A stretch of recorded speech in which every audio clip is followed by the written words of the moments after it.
is how dare you? I mean, everyone knows that we live in a patriarchy. There is a pay gap to the favor of men. Roe versus Wade was just overturned. We're on the heels of the Me Too and the Time's Up movement. And you have the audacity to write a book about the unique problems facing men. So the question is, why do that? Why now? And what brings you to this topic personally? Welcome to another episode of Conversations with Coleman. My guest today is Richard Reeves. Richard Reeves is a senior fellow in economic studies at the Brookings Institute, where his research focuses on social mobility, inequality, and the middle class. Richard's new book is called Of Boys and Men, and it's all about the specific problems facing men in American society. We talk about whether there's any need to address male-specific problems in the first place. We discuss whether gender differences come from nature or nurture. We talk about the so-called feminization of society. We talk about the advantage that girls have in our education system, the wisdom of age segregation in K-12 schooling, the gender disparity in ADHD diagnoses, how the labor market has become less male-friendly, the suicide gap between men and women, the intersection of race and maleness, the unique struggles of Black boys, and much more. So without further ado, Richard Reeves. So I met you a few months ago at a conference, and we had really great conversations about a lot of different topics. And you told me about this upcoming book you were writing, which is now out. And the book is about, you'll get to describe all of it, but it's about the problems facing boys and men in our society. So my first question is, how dare you? I mean, everyone knows that we live in a patriarchy. There is a pay gap to the favor of men. Roe versus Wade was just overturned. We're on the heels of the Me Too and the Time's Up movement. And you have the audacity to write a book about the unique problems facing men. So the question is, why do that? Why now? And what brings you to this topic personally? I think in some way, the irony is that the very successes of the women's movement have allowed us to take more seriously some of the problems of boys and men. I don't think this is a book that one would have been writing 30, 40 years ago, when essentially the fight for gender equality was virtually synonymous with the fight for women and girls. It was very hard to find metrics where women and girls weren't very clearly behind boys and men. But the very success of that liberation movement has been such that there are now some inequalities that run the other way. And I'm sure we'll get into some of those in education and so on too. So I think in some ways it's a gift of the success of the women's movement is to look at equality more broadly and to recognize that there are not only many inequalities that still affect girls and women, you've just mentioned a couple that we can get into, but that there are also some that disproportionately affect boys and men, and that we should be able to think two thoughts at once, and we should be able to look in both directions. And so I think it's precisely because we've had so much progress that we can now responsibly address gender inequality in both directions. So in what domains of society, if you can just give a short summary and then we'll go deeper into each one, in what domains of society are men struggling uniquely? The three areas that I focus on primarily, and I should say, perhaps I didn't answer the second half of your question, that I've been interested in issues of inequality and gender for a long time, but it really is I've raised 3 boys to adulthood, but also my day job, just looking at some of the trends, and particularly for working class and Black boys and men, the trends just became unignorable for me. And I really did feel that there was a gap here that needed to be filled in terms of an attempt to just call these problems as I saw them from, I hope, an authentically feminist perspective, with feminism defined as being about equality. And the 3 in particular areas that I focus on are in education, where there is a large and in many cases growing gender gap in education. So to sharpen the point, let's take 4-year college degrees.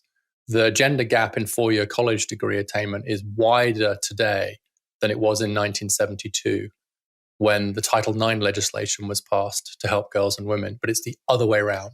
There's now a 15 percentage point gap in favor of women as opposed to a 13 percentage point gap in favor of men back then. And in basically every advanced economy, in every level of education, you're seeing just a stark gender gap in education.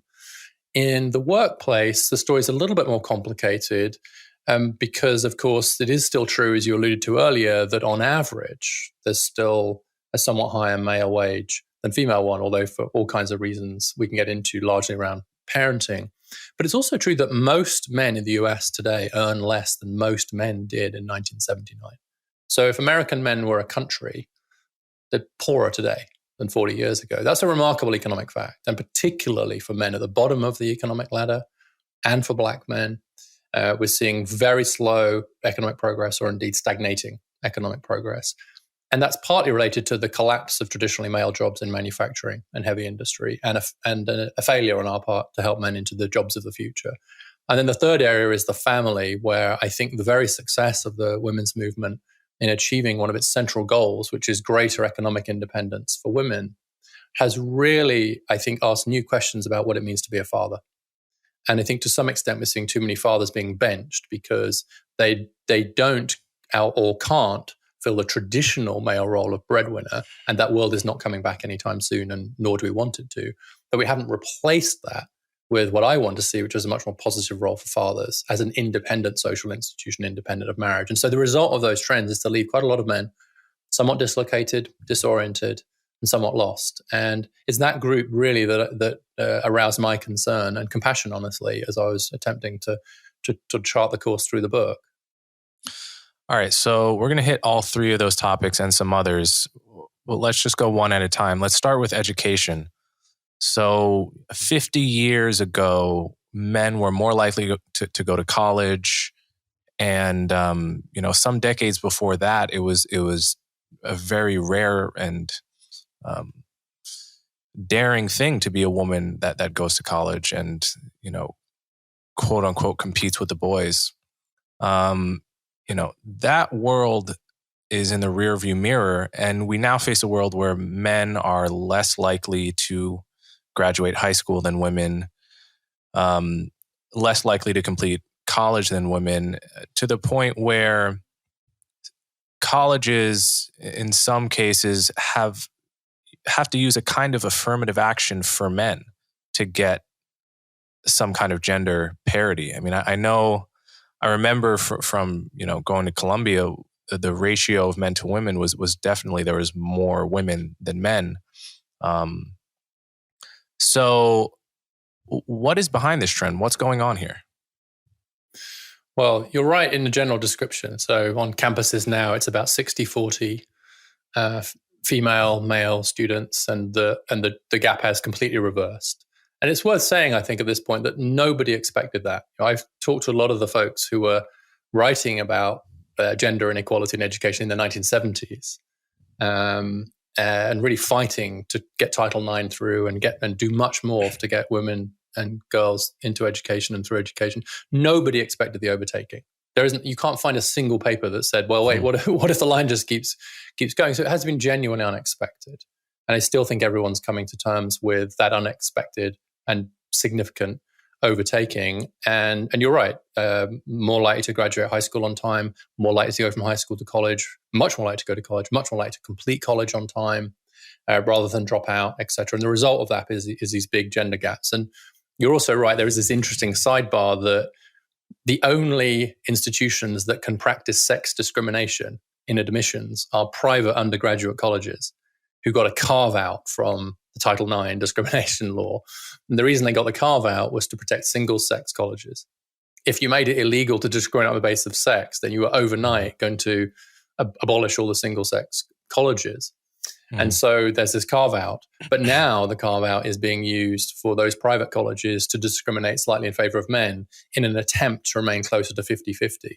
Meanwhile, the public colleges that can't discriminate because they didn't get the carve out in Title IX, they're much more like 60-40. because they can't do this kind of stealth affirmative action thing. And what's interesting about that is less in some ways the affirmative action thing in these small colleges. It's more, what does it say? What does it say that some of these elite colleges especially are having to have a slightly lower bar for men than women in order to try and maintain something close to 50-50? What it says is that girls are outperforming boys very strongly throughout the education system, including up to the point of college admissions. And I think that's for the simple reason that the boys mature a bit later than girls, which is why I think we should give them start them in school a year later. But maybe we'll get into some of those details. Yeah, let's get into that, because I mean, this is one of those truisms that I've heard people say my whole life. Girls mature faster than boys.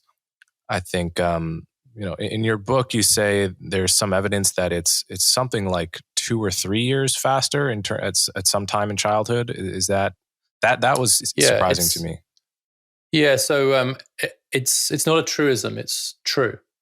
Yeah. So and I think that's an important distinction. That it's like, but it's interesting. Like, and I've shared this drafts of this book and this particular section on this big maturity gap. A lot of people, in fact, I want to say everyone goes, well, duh, right? Tell us something we don't know. Okay, we'll just pause there and then say, okay, if it's true that there's at least a year, and it depends on how you measure it, depends on which study you look at, but at least a year's gap. In some argue it's close to 2 years gap in the development of these crucial parts of the brain, in the prefrontal cortex, which is sometimes called the CEO of the brain. It's the bit of the brain that makes you do your homework rather than go out to party. It's the bit of your brain that cares about your GPA. It's the bit of your brain that works on college application essays. It's the bit of the brain that can think to the future in terms of the decisions you're making now. And on average, and again, of course, the distributions overlap, there's a pretty big gender gap. And what that means is that a 15-year-old boy and a 15-year-old girl, everything else equal, are not the same in terms of their development. But the education system really does reward how people do between the ages of 15 and 17, which is in some ways just when that gap is at its widest. And so there's this truth that girls mature earlier than boys, which everyone knows. And it's partly about the timing of puberty as well. But it's a truth that is entirely ignored when it comes to education policy. And I think now we see these growing gaps as a result of women's progress. I don't think we can ignore it any longer. I think if there's such an obvious developmental difference based on sex, we should take that into account, which is why I propose just starting boys in school a year later by making them a year older in the classroom than the girls they're with on average. That will make them developmentally a little bit closer. They'll be closer to their peers in terms of their development than just using chronological age to do it. But it requires, I think, to agree that there's a problem in the first place before we even get into policy proposals like that. But I was determined to have solutions and a positive agenda here rather than just a long list of laments, because kind of have plenty of that, I think. That's an interesting idea. I remember it was a few years ago that I first heard anyone question the notion of age segregation. It's like, this is something we take completely for granted in our school system, that you should segregate people by age, but that's hardly obvious. Like, age is at best a pretty good proxy for maturity and the kind of intelligence that develops year by year, right? That's the reason why age segregation makes any sense at all, is because it's a proxy for these other things, maturity and intelligence. Insofar as we know a systematic way where men and women differ, where those things are not correlated, it would make a lot of sense to not use the imperfect proxy and really, get to the thing we care about. But I'm curious, how would you? So one theory says this is a problem that could be solved partly or completely by starting boys in school a year later than girls. Another theory would say there is something about the school system in general that just favors girls, full stop. How do you give that notion any stock, and how would you sort of test those competing theories? Yeah, I think both things are true. I think it's true that there is this developmental gap and that we shouldn't, as you just said, I I think I like the way you just put it, which is this kind of is a proxy. But if it turns out to be, if age is not a great proxy for at least one identifiable group, then maybe don't use chronological age, or at least stagger it in the way that I've suggested. But then once they're in school too, there are some elements of schooling that do seem to be somewhat less friendly to males. It's quite hard to unpick the causal effects here. So we know, for example, that boys seem to do better if there are more male teachers around, especially in some particular subjects like English. And that appears to be particularly true for black boys, interestingly. And so there's something going on there, but we don't really know why. It's hard to say why. And there could be role modeling effects going on there. There could be something around the school ethos. There's just something about the atmosphere of a school. We do know that male teachers tend to be less likely than female teachers to sort of problematize certain male behaviors, perhaps because they recognize them a bit more. But honestly, it's very hard to know what's going on. But we do know that the teaching profession is becoming more female. So only 24% of K-12 teachers are male now, only 1 in 10 elementary school teachers, and effectively no kindergarten teachers. In fact, as a share of the professions, there are fewer men teaching kindergarten than there are women flying US military planes. Wow. And I'm going to suggest that in terms of social welfare, it'd be more important to get more than 2% of men teaching early years education, not least because of the signaling that sends to the next generation, than it is to have women flying in our fighter jets. Don't get me wrong. I want the best people flying our fighter jets. I don't care. I just want it's people. It's too late, Richard. You've been cancelled. You've been cancelled. I in terms of the defense of the country, but in terms of social welfare, I think there's a strong case for having more men in those professions. And so I'm quite convinced that getting more men into teaching would create a more male-friendly education system for some of the reasons that I've just suggested. And I think the third thing, so we have redshirting, we have more male teachers, but there's a woeful underinvestment in vocational training in the US in particular. And it looks like vocational training, so technical training, and especially technical high schools and apprenticeships seem to work on average much better for boys and men than they do for girls and women. And so the fact that we're one of the consequences of a kind of college, obsession with college as opposed to vocational track has been inadvertently to actually make things a little bit more difficult for boys and men in the education system. So all of this relates to a perennial debate about the differences between men and women. I think no one argues that men and women have all the same traits at the mean, really. For one thing, men are much more likely to commit violent crimes, etc. As you say, women are much more likely to be teachers, men more likely to be, etc. No one argue, everyone's aware of those, but people disagree about the reason for that. And there's a perennial nature versus nurture debate here. Is it that society teaches boys to like fire trucks and blue and teaches girls to like pink and ballet? And if society just started teaching differently, then all of the gender differences would disappear? Or is it that men and women are different genetically in the chromosomes, and that causes understandable differences in behavior and personality at the mean? So all of that is lurking behind this conversation, and I'm curious where you come down on that. Yeah, well, the first point I would make is that the single biggest difference, particularly in terms of brain development, is not in how men and women develop, but in when. Mm-hmm. And it is this huge difference we just talked about, right? And so there isn't really any controversy about the difference in the maturation rates of girls and boys, right? There really isn't. Anybody sensible thinks. By the time we get to 25, those differences have gone, but they haven't all gone. And I did decide to include a chapter where I addressed this question of sex differences. It was interesting that some reviewers were saying, well, you don't really need it. Maybe go without it. Do you really want to wade into this water? Why do this? Why get into the extent to which these differences are natural as opposed to socialized? And honestly, why get into one of the most interesting fundamental questions of the whole? Oh, you know why? I mean, you all people, you know why. All right. Right.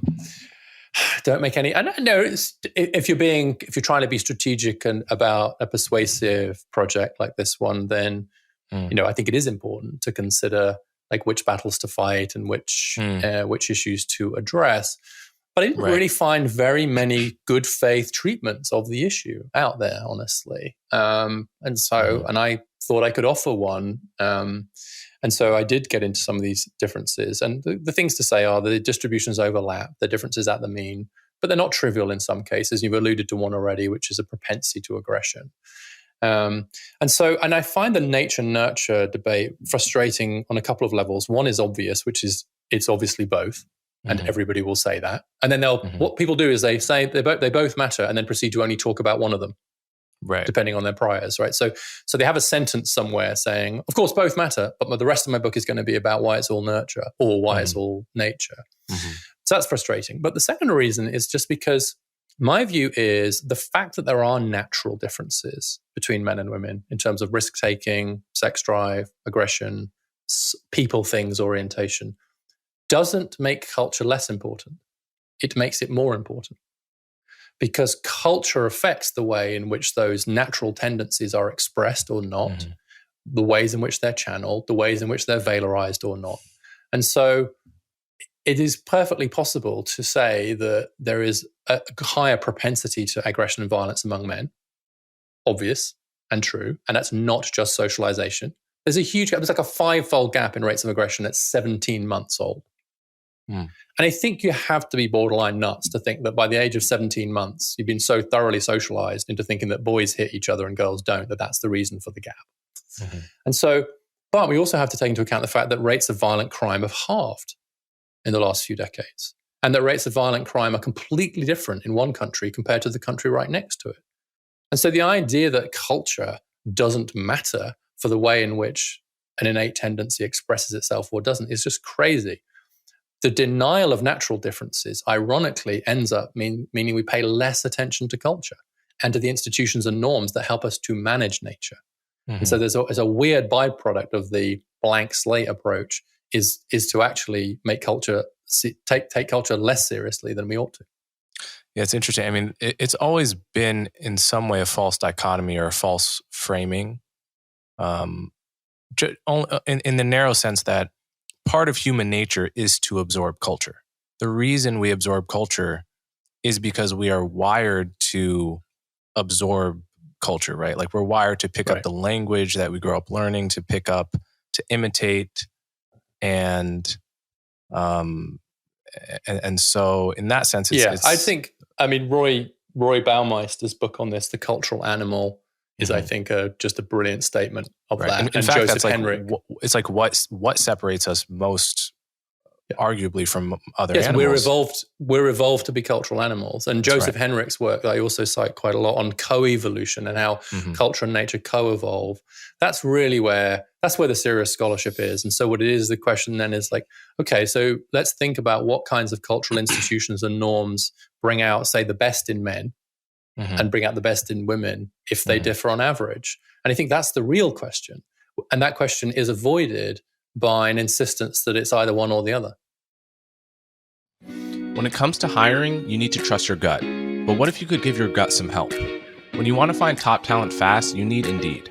Indeed is the hiring platform where you can attract, interview, and hire all in one place.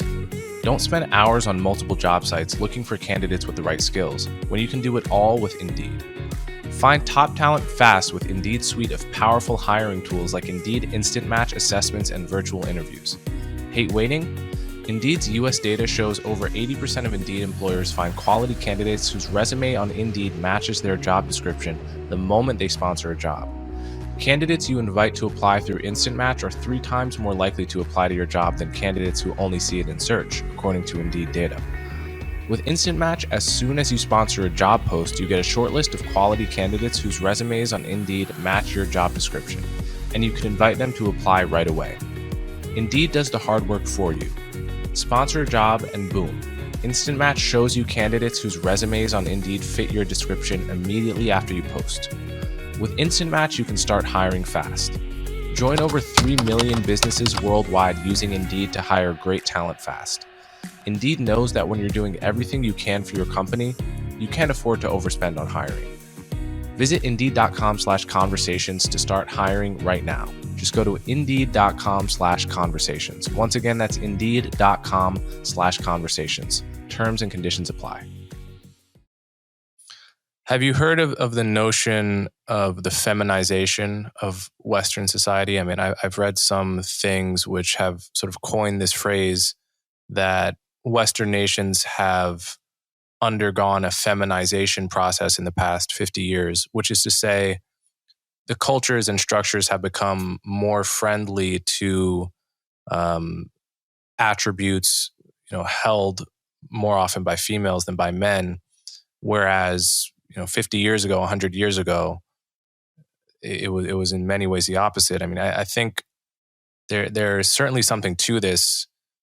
I mean, there's no denying that it's happened. I mean, there's some people that think it's a bad thing, although I probably see more positives than I do negatives in it.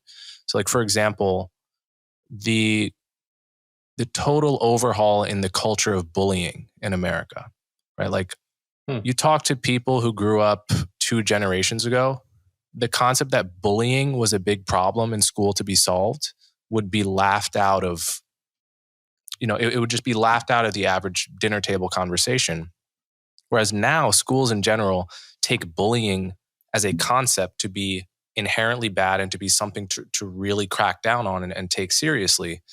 And, if stereotypically male values were to rule society, I think the attitude towards bullying would be suck it up.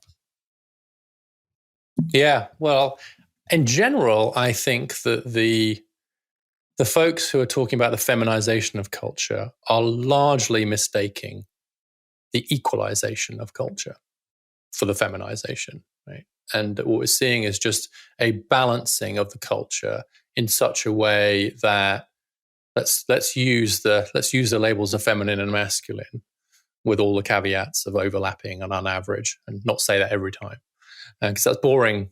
That's boring for us if we have to keep saying that every time. So we'll just take it for granted, right? We're in a square bracket on average, the distributions overlap. That if there are these differences, then actually giving more equal weight to concerns from both sides is important. So bullying is a great example. Like, when I hear my kids talk about it, so my kids are in their 20s now, and I'm in my early 50s. The school I went to, there was a lot of physical bullying. And I spent quite a bit of time physically afraid. And there were certain areas you really didn't want to go to and people you needed to avoid and really bad things that could happen to you. And I was fearful. I mean, I can remember to this day some of the physical fear I would feel in parts of the school around certain people. Fear for bodily fear. And I talk to my kids about that now, and they have no idea what I'm talking about. It's like I've come from another planet. The idea that people are actually hitting each other or spitting on each other or bringing knives out on each other, it's literally an alien, but they have no idea what I'm talking about. I have to tell you, I think that's a great development. Now, could it go too far the other way, such that some of the normal friction of growing up becomes mislabeled as bullying because of an oversensitivity to anything that could possibly be considered bullying? Sure, absolutely. Which is why we need the balance. Which is why I think gender balance is good, because to the extent they're different, that's why male teachers are good. That's why it's good to have male teachers and female teachers, because they're each going to bring different sensitivities and sensibilities to the question. But by and large, I got to tell you, it looks to me more like equalization than feminization. And we haven't got to a point yet where I'm very troubled in many areas about the fact that this has become too feminized, with the possible exception of educational success, which I'm afraid is getting wrapped up with feminine identity in a way that could be dangerous. I really do think, and I agree with you about this, I think most domains of society have just been equalizing. But education specifically has probably feminized. It's probably tilted to favor the average woman more than the average man. And one area that that is really related here is the notion of ADHD. Like, this is something I sometimes get into trouble with, because I really question the pathologizing of the kid that can't sit still in class, right? Like the truth is, I've never met anyone that can just focus on anything. Or sorry, I misspoke there. I've never met anyone that can't focus in general ever. Mhm. Right? I've met people that cannot focus when they're sitting for 6 hours a day, getting information fed to them in a way that is totally unnatural to the human condition.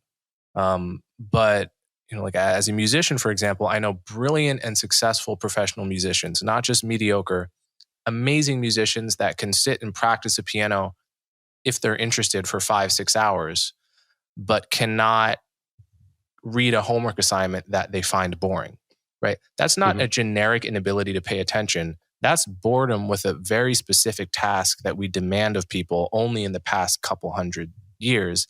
And we give these people Adderall and which is not to say we shouldn't be giving them Adderall necessarily. I'm not giving medical advice, but we have this category of ADHD, which again is like, I think I looked it up just today.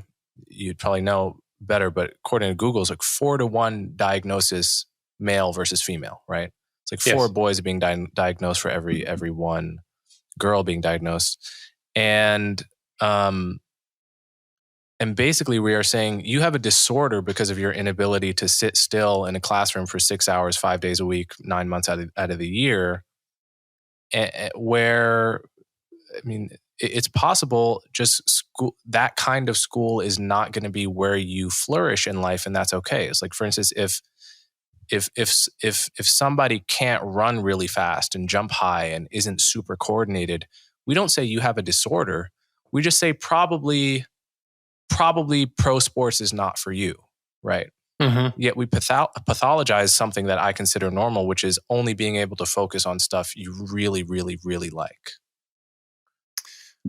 I agree with everything you've just said, and it's quite personal for me. It's quite clear now that one of my kids has been diagnosed with quite well, he's grown now, but with quite severe ADHD. It's obvious that that's what I would have been labelled with when I was at school, but we didn't have diagnosis then, and there was enough flexibility, I think, in the curriculum. It wasn't quite so rigid that you couldn't wriggle your way through.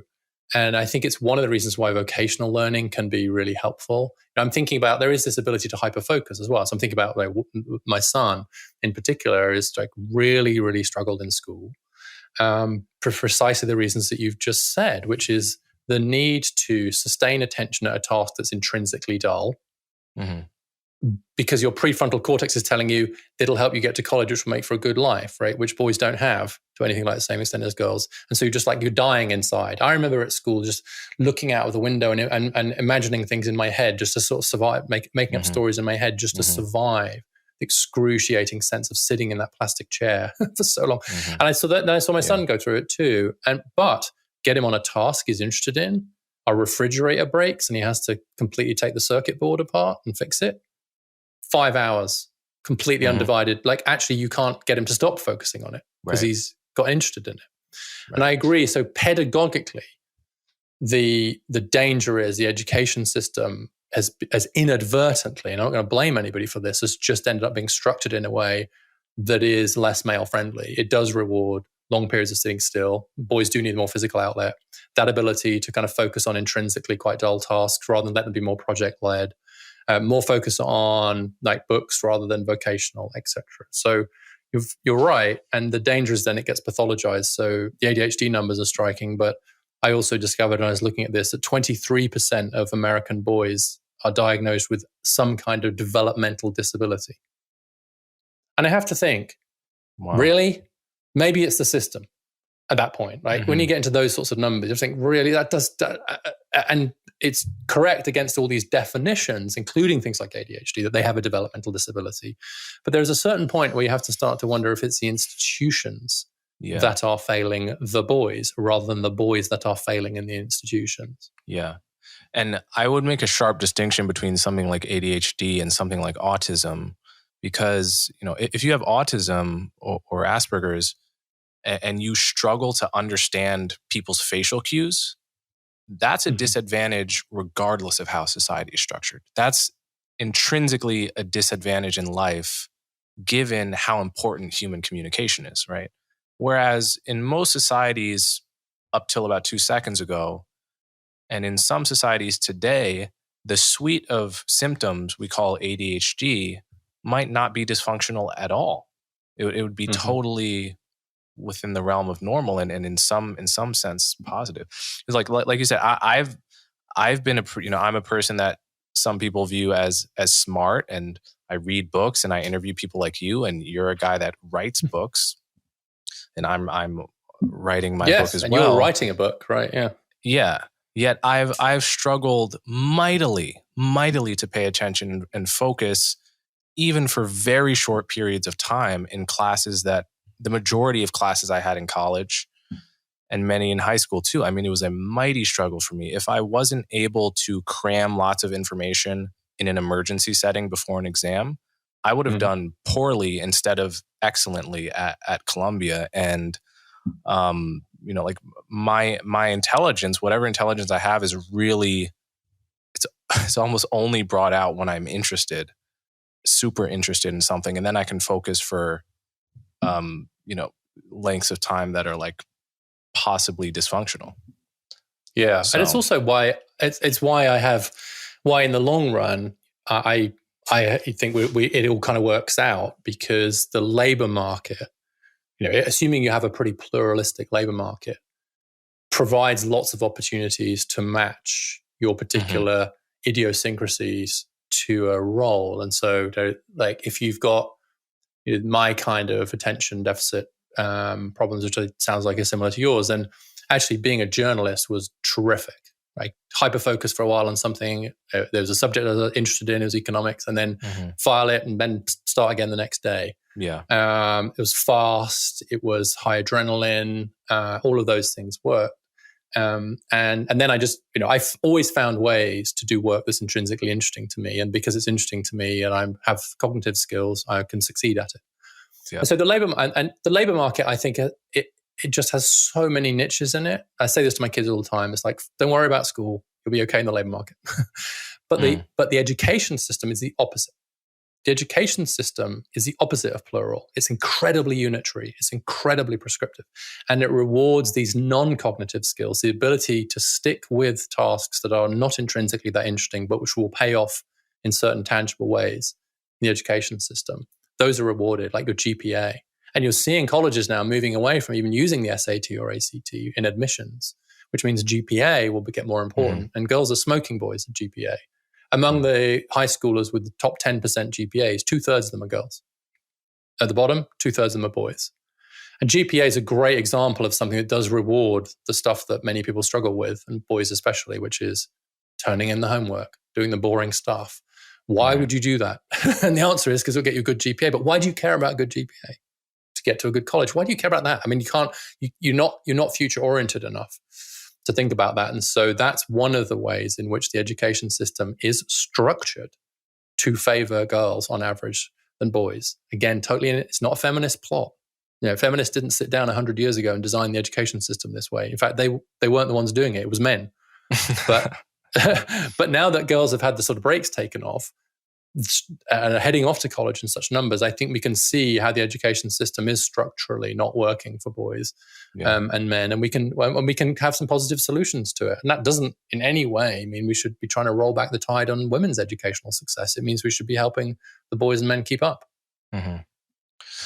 So that dovetails right into the conversation about the labor market and men dropping out of the labor force, men not working in as high numbers as they used to. So can you give us a sense of what the change has been here in the past 50 years and what's behind it? Yeah, so there's been a long run drop in male labor force participation. But it's important to be specific here because the large majority of the drop is among less educated men. So among high school educated men, it's like 1 in 3 out of the labor force. It's about 5 million men. Nick Eberstadt out of AEI has a new book out on what's non-working men and what are they doing, and he shows quite clearly that it is less educated. So the more education guys have, the higher generally their labor force participation rates are. So it's a general long-term trend, but huge class gaps.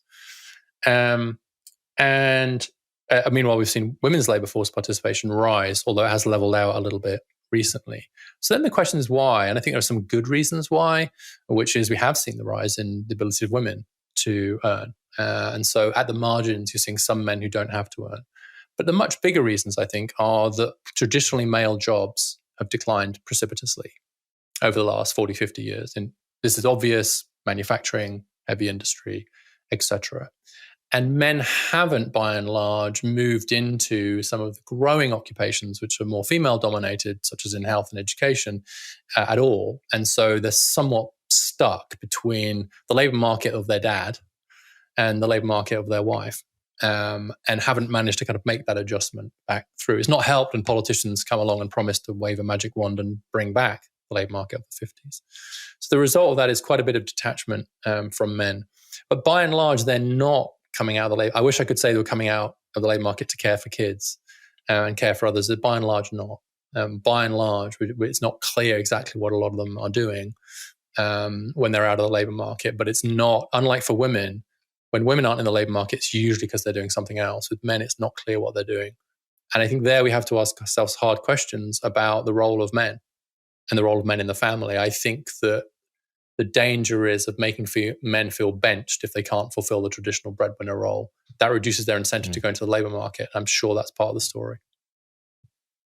Right. So if a man feels like what he's good at is the breadwinning, not the child rearing, and he would have done really well in a factory job that allowed him to get proverbial white picket fence 50 years ago, let's say, but those jobs just aren't available.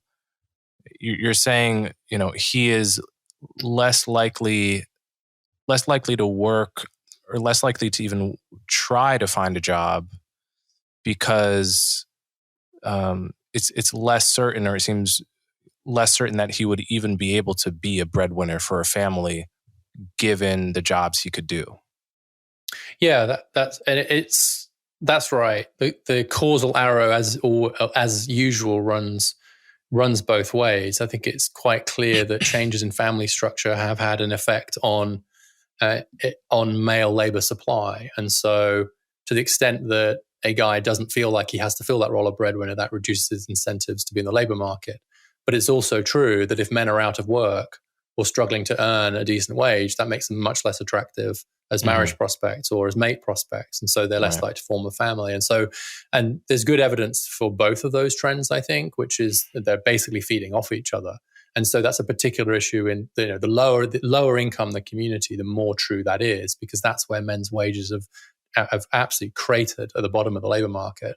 And so you're seeing, they're also actually very often places where these traditional roles are quite often still held, at least in theory, which is this idea of the male breadwinner. So in precisely the parts of the country and among the men who are least able to fulfill this traditional role, that's quite often where the role is still held as this kind of ideal. And so the tragedy is that actually it's the very men who feel most strongly they should be the breadwinner who are least able to be the breadwinner in today's labor market. So there's a big lag there. And the result, I think, is that men effectively bench themselves, because the message from society is still, they feel, is still, if you can't be a breadwinner, what use are you? And many of them can't be a breadwinner, certainly can't be a sole breadwinner anymore. And so this sense of redundancy isn't just an economic term. It actually starts to feel like a cultural redundancy as well, which results in a lot of these men being somewhat lost, because they look at the mothers of their kids who are working and raising the kids. Meanwhile, the mothers are having to do everything. So the tragedy here is it's terrible for women as well, because they end up working what Arlie Hochschild calls the second shift. You're the breadwinner and the carer. And that's true for a huge number of women. Mm-hmm. Do you connect this in your mind at all to the problem of deaths of despair? Obviously the opioid crisis is the main case of this, the massive rise in opioid deaths and fentanyl deaths, but just deaths of despair in general, suicide, which is disproportionately a male phenomenon. So I guess questions are, do you connect the labor force issue to that Is that a trend that makes sense with the data? And also, can you just speak a little bit about suicide in general? I mean, a lot of people don't know that most suicides are by men to begin with. And so can you talk a little bit about the source of that gender disparity too? Yeah, it is about a threefold gap. That men are about 3 times more likely to commit suicide than women. It varies a little bit across the age range. And actually, there's a race gap there too, to make things even more complicated. Actually, middle-aged white men are at the highest risk of suicide, followed by young white men.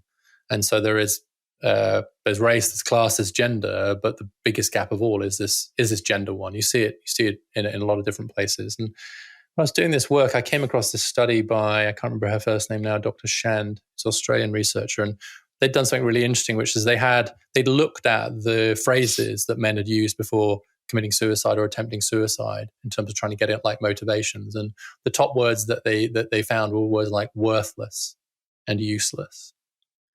And so I think that this sense of what's the point of me, what's my purpose, what value am I bringing, is what lies behind a lot of suicide, for sure.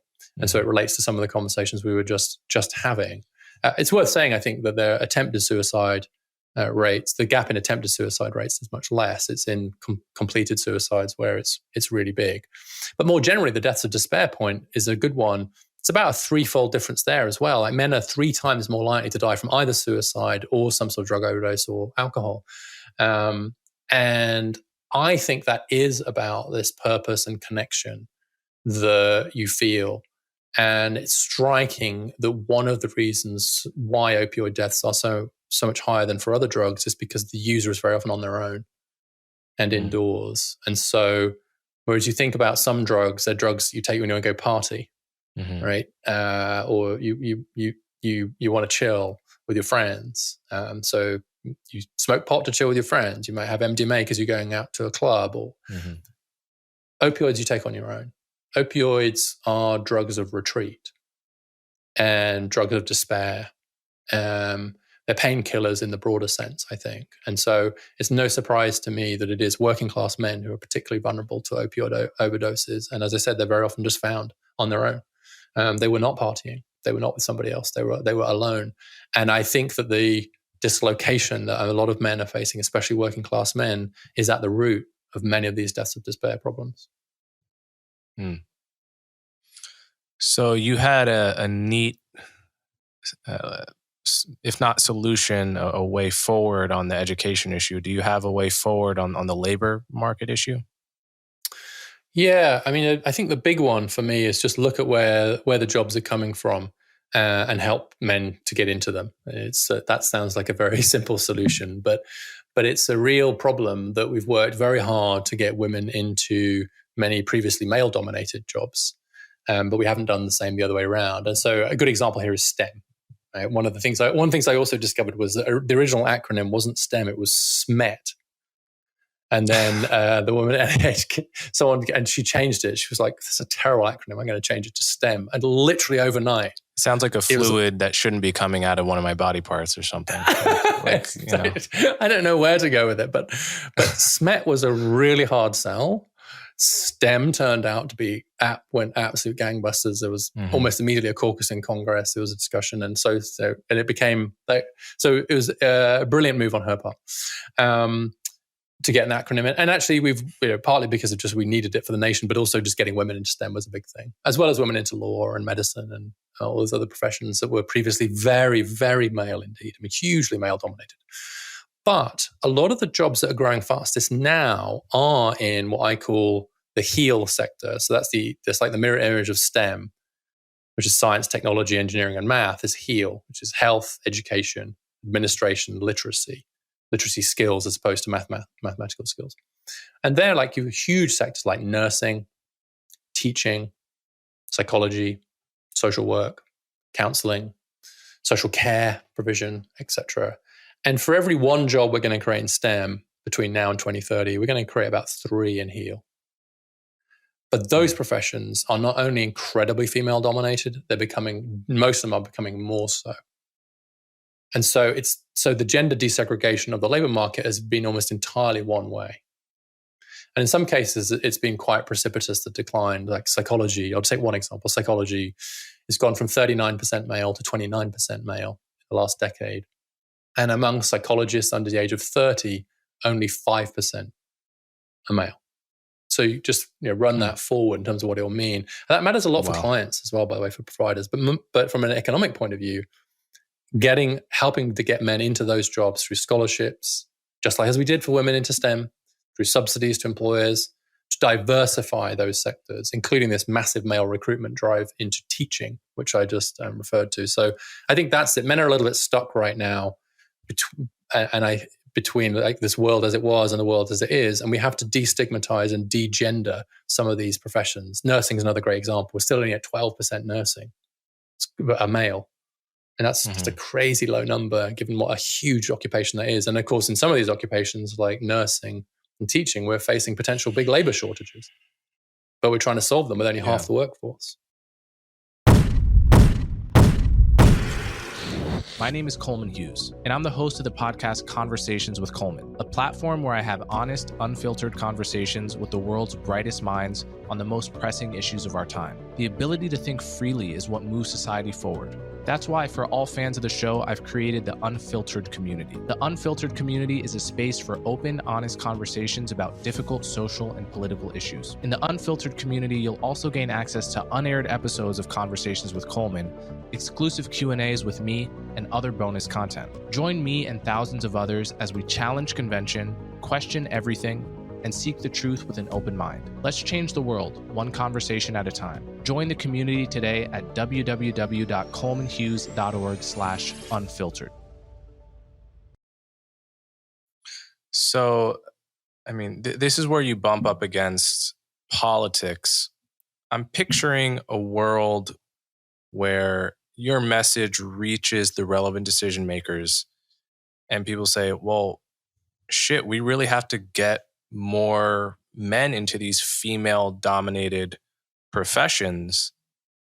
And, I'm just picturing the first person that says that before the world being absolutely destroyed on Twitter by, or called a male rights activist, saying, oh, so you want to have scholarships specifically for men to become psychologists or nurses? Yeah. Boo-hoo. Don't you realize women are, by far more oppressed in our society? And I fear that person would just get laughed out of the room, and everyone who agrees with that person would get, terrified into silence. You can start saying Richard Reeves rather than that person at this point, Coleman.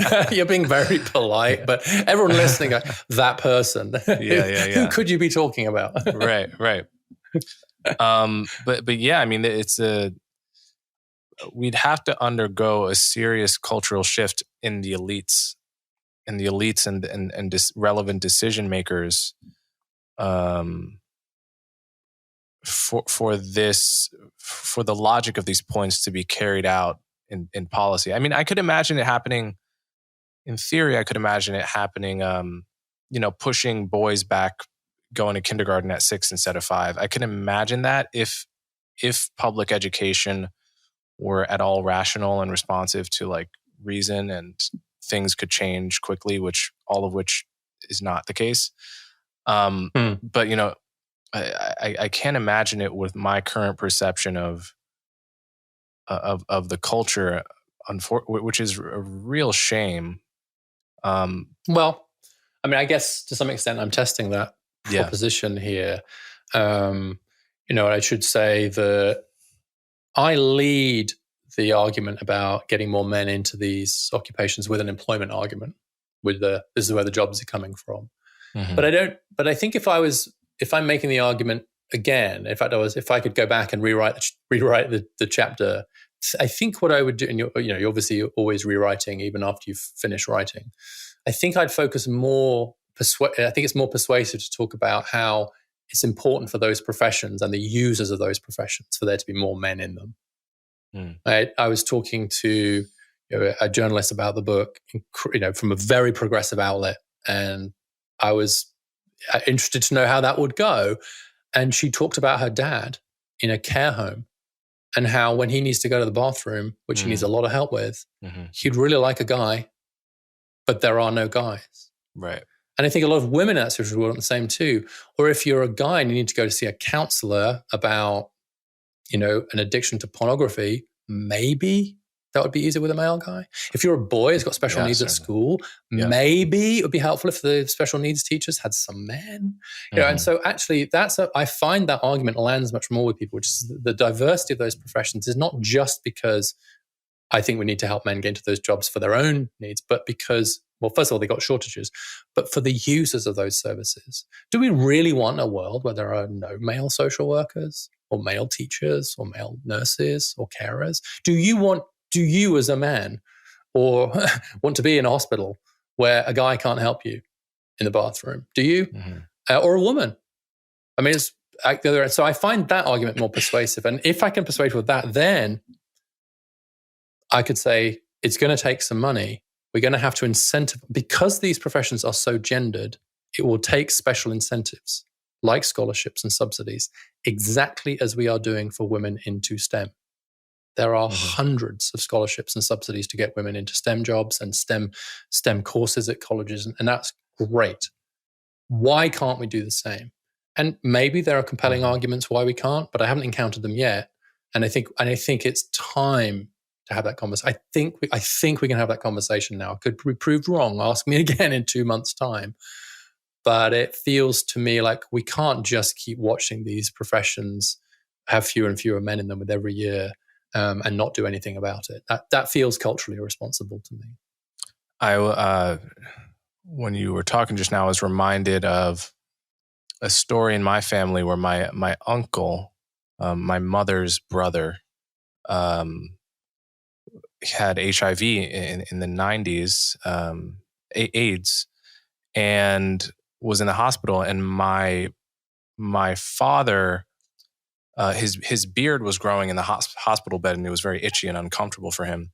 And my father shaved him, and it was it was quite a big deal because less was known about AIDS at the time, and it was a scary thing, and you were afraid you could catch it just from. I mean, some people were afraid you could catch it just from contact. But it was just this moment where he needed a man to take care of something that men know how to do better, namely shave a face. And clearly there were no nurses around to do it. In any event, I think that's a great sort of line of argument.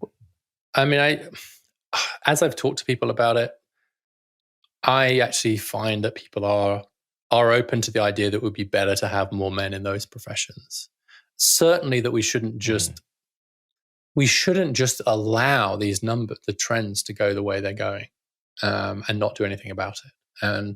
And so let's say it's a problem that we've got fewer and fewer men in these professions, including teaching and psychology and so on. Let's say, then the question is, well, what do we do about them? And why aren't men going into those professions? And we have some data on that. And one of the reasons is because they think it's too female.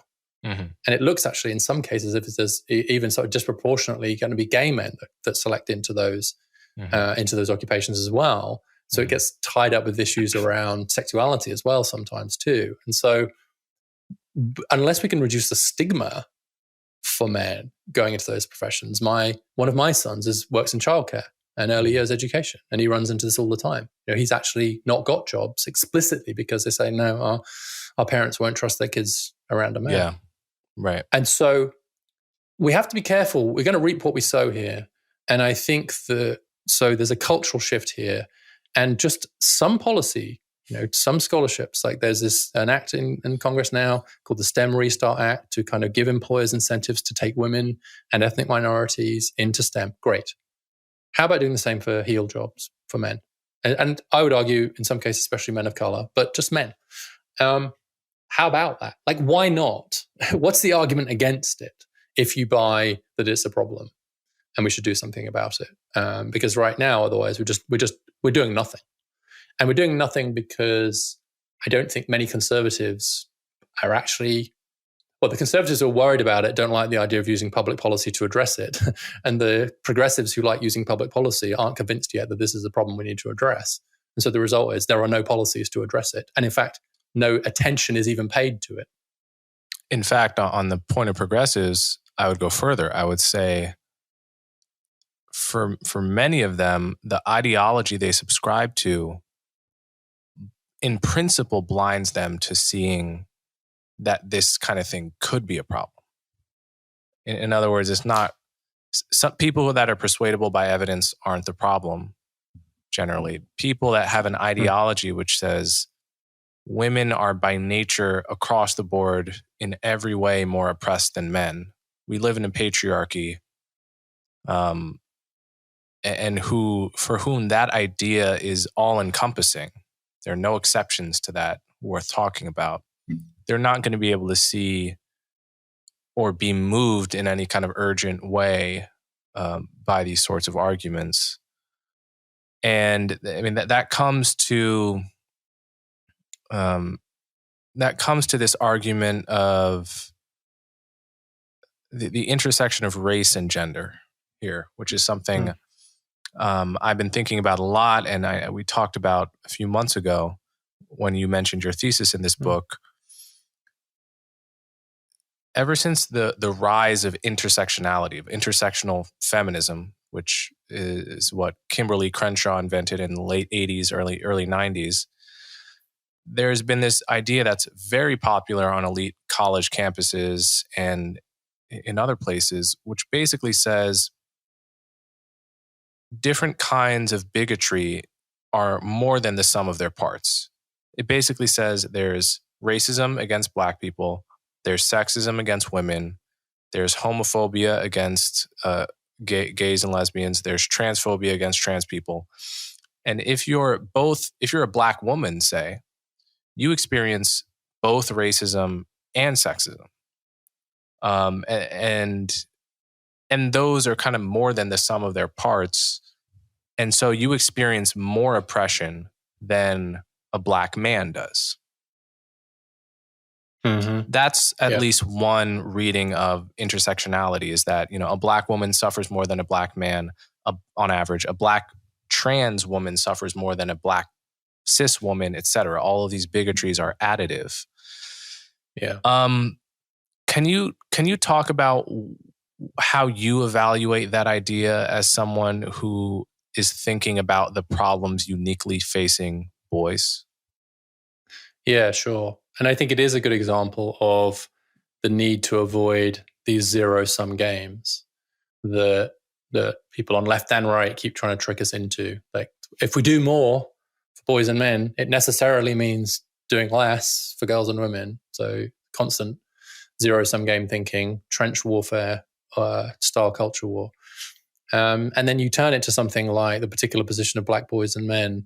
And I think that you see that very, very strongly. And I'll give a specific example of that, where there is now a commission on the social status of Black boys and men. It's passed with bipartisan legislation in 2016. It's a standing commission within the US Office of Civil Rights to look specifically at Black boys and men. And it got through, but there was a lot of resistance from, particularly from Black women in the Democrat Congressional Caucus, because of a sense that why are we looking at boys and men? Something similar happened when Obama did My Brother's Keeper. Like, there's this constant sense of like, this is going to distract from the deeper issues faced by Black women and girls. Again, zero sum. Again, it's like we can't do two things at once is the basic thought there.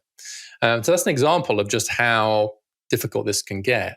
But on the point of intersectionality, I think what I try to do, and I do this as a white British immigrant to America, so that's either a good or a bad thing, depending on your perspective, because it means that I am coming at it from a specific perspective. It's definitely not a lived experience, to use that phrase.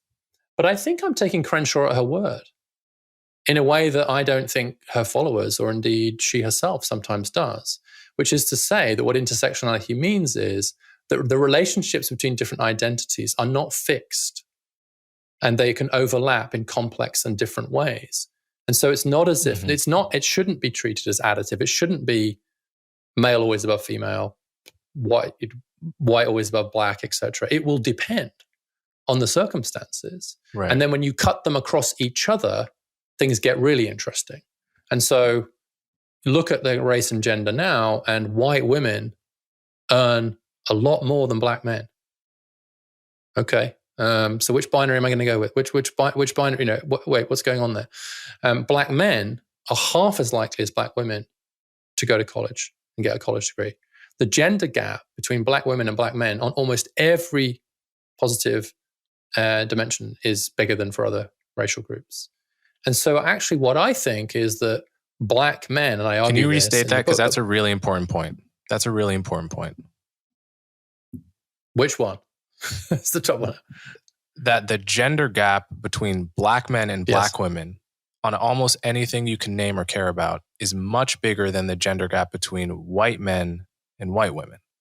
Well, correct. Yeah, you've just said it better than me. So that's great. Yes. And that's true more generally, except where it's something where for the other groups, the men are so far ahead. So the wage gap is much narrower between black men and black women, but that's because black men only just out earn black women.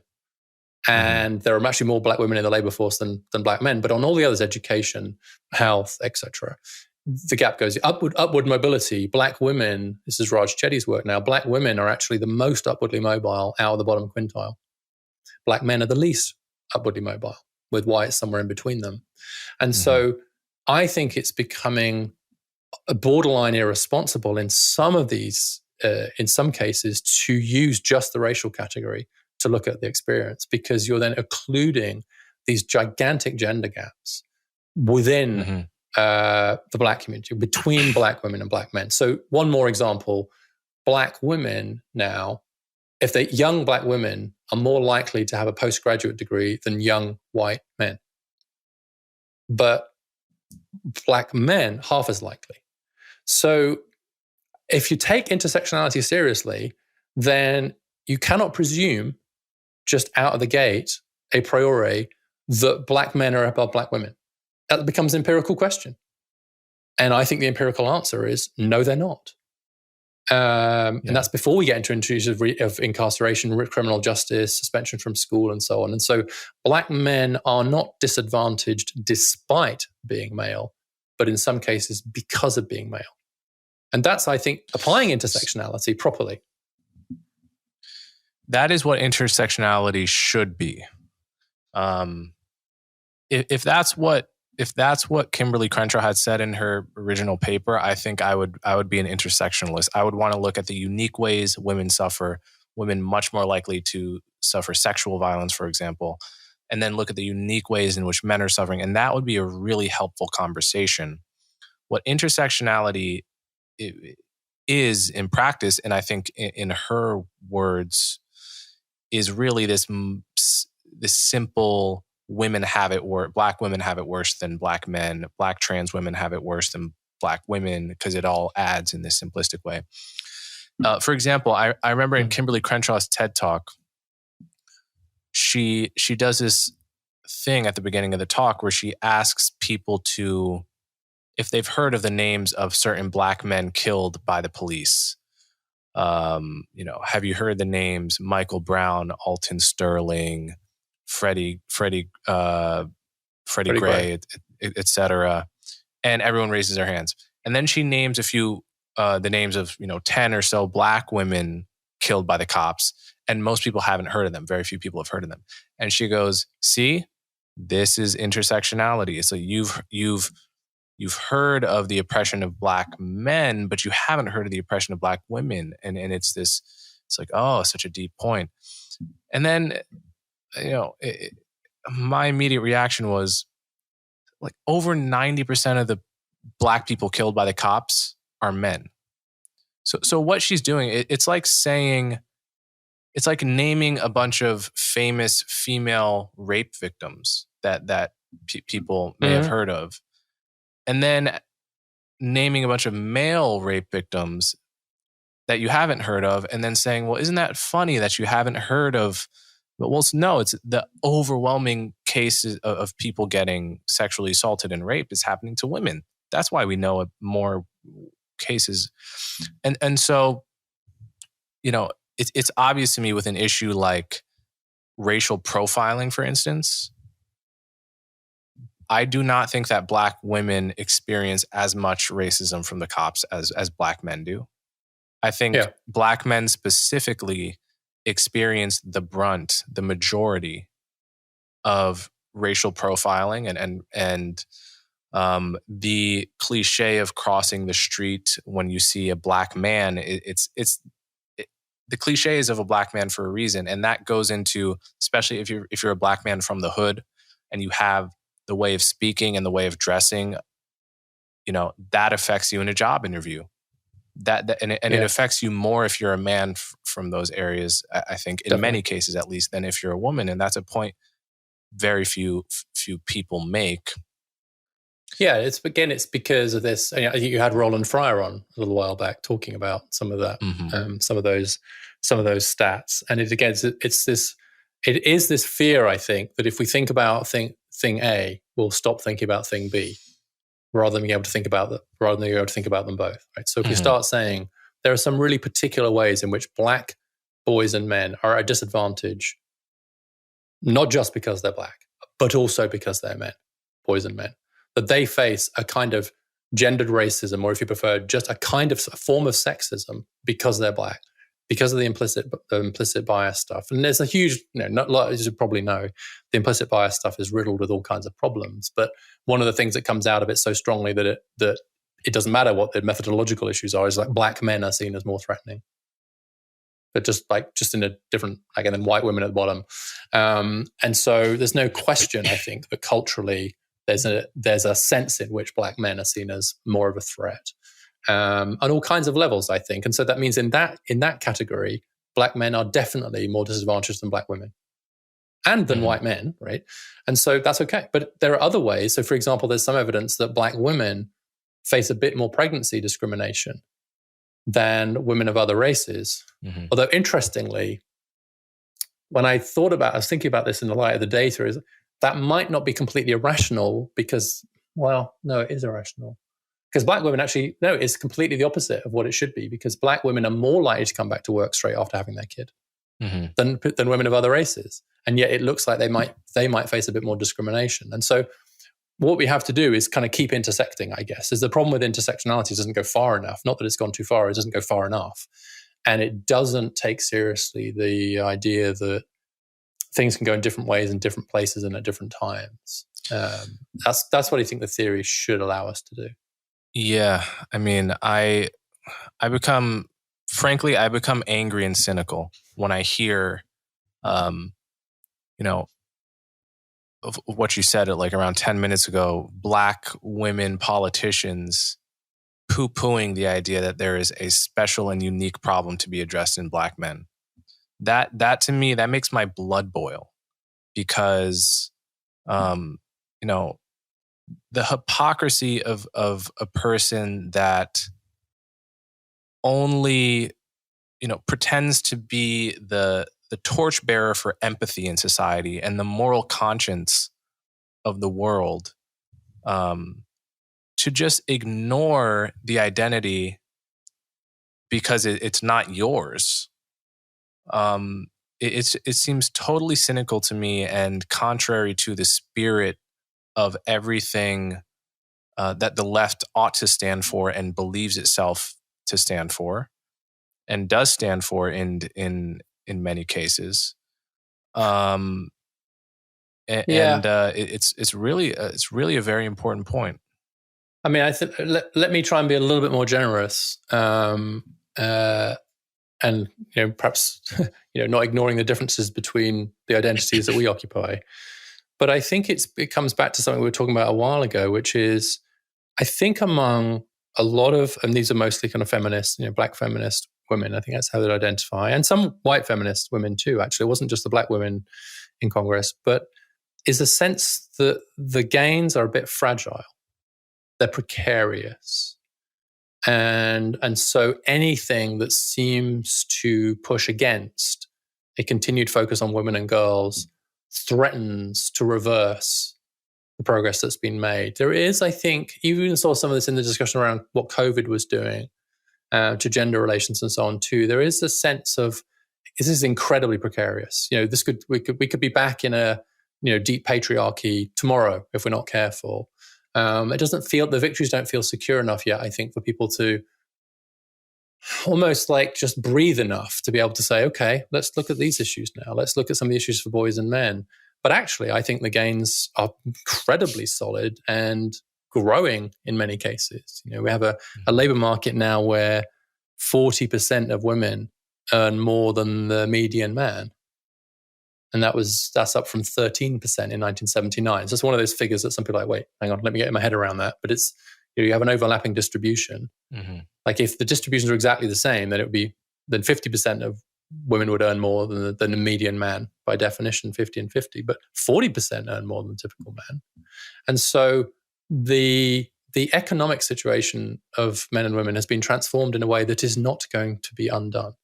This is here for good. Similarly, some of the cultural changes, I think, around marriage, they are not going away. And so I think we're secure enough now in some of those gains that we can look at some of the issues facing boys and men, especially black boys and men and working class boys and men. And we could talk about white working class boys as well, without that being a distraction from the continued problems that women and girls face. And let's be clear, there are many issues where we still have to be working hard on behalf of women and girls. It's not like they've all gone away. The job is not done, but it's done a huge amount. And we now have then earned ourselves the space to be able to look properly at some of the issues that are now emerging, in some cases worsening for boys and men. That's kind of the hope, I think, of my project. Yeah. So another topic closely related to this, and this goes to Roland Fryer's research as well, is, he has one paper from the 2000s which tried to come up with a mathematically rigorous measure of the phenomenon of acting white. This is acting white is an accusation that Black kids sometimes suffer from. If you are too studious, if you do too well in school, if you are a teacher's pet, you can be accused by other Black students of acting white, of trying to be right, kind of being like a race traitor. This is something I've talked about before. It's something prominent figures like Jay-Z and Michelle Obama have mentioned as being problematic. It's also something that a lot of people are uncomfortable acknowledging because they view it as quote unquote blaming the victim. Mm-hmm. But in my experience, and in as well as that Roland Fryer study, the acting white epithet is more of a thing for Black boys than it is for Black girls, which comes back to the general association of education with the feminine. Yeah. Which is a recent thing. And that might then play out differently, for different groups. So I'd need to think harder about what that would mean. But I think it was Obama that had the image of the Black boy walking into the library, glancing over his shoulder before walking in. And it was capturing exactly that sense of, just check no one's going to see me before I do that. Which, but I think we made huge strides in terms of particularly getting girls to think about educational success. And I worry that, the equivalent of acting white would be to say like acting girl, acting girly, right? Or acting female, acting feminine for a boy to take seriously his studies, to do well at school, and I think it's always been true to some extent, but it's now become incredibly consequential in a way that it didn't before, because previously, girls used to be outperforming boys in high school and in the 60s. It's just that we didn't know because none of them went to college. And so the fact that girls were doing better than boys even then, I think tells us something about the structure of the education system, to come back to where we were before. But as teaching becomes more female, as colleges become more female, as educational success becomes more correlated with being female, I do worry that it's because that the very idea of educational success will become seen as feminine, or even more so than it is now. And then, of course, you're into a self-fulfilling prophecy, because then it's more likely that boys will be concerned about educational success too. And we do know this happens, right? Certain activities become associated with one sex or the other. And when that happens, it's harder to get the other sex to go into. We just talked about the labor market. It's just hard to persuade people that they should do something if they don't see many people like them doing it, including by sex. And so I am worried about that. And I think it's one of the reasons to act now. I think rather than waiting, and there's some places, some countries in the world now, and some universities where it's 70-30 female male. And I think rather than waiting till we get to a point where the skew has become so great in favor of girls and women that boys almost select out, thereby then you've reached a vicious circle point. Then it's better to act now. Let's try and stem the tide now before we get to that point, because I am otherwise worried about the identity point that you just referred to. And I think it is a bigger issue for gender than it is for race, but it may well intersect. I'll use the verb again, perhaps the last time, intersect differently for Black boys, say, than for boys in general. I don't know. Yeah. All right, Richard, this has been really fun for me and informative. And I think it's a topic I've never gotten to deal with at length or in this level of detail, but have been thinking about in fits and starts for a long time. So your book is called Of Boys and Men. And yes. Everyone interested in this conversation should go pick it up. There's a lot in there that we didn't get to cover. So I highly recommend you pick that up. And before I let you go, can you point my listeners in your direction online, a Twitter handle or a website or anything like that? Yeah, sure. The easy thing to remember is just to put a V between Richard and Reeves. Otherwise, you get the other Richard Reeves. But I'm richardvreeves.com. I'm Richard V. Reeves on Twitter. You can also Google and find me at the Brookings Institute as well, where I have a new project specifically looking at boys and men. So this is not a subject that I'm going to be letting go anytime soon. So I'd love people to join the conversation. I've just started a Substack, which is called Of Boys and Men, where I'll be posting weekly. So I'm hoping to keep this conversation going with people. So thank you so much for having me on and for giving me the chance to talk about it. Awesome. My pleasure, Richard. Take care. If you appreciate the work I do, the best ways to support me are to subscribe directly through my website, colemanhughes.org, and to subscribe to my YouTube channel so you'll never miss my new content. As always, thanks for your support.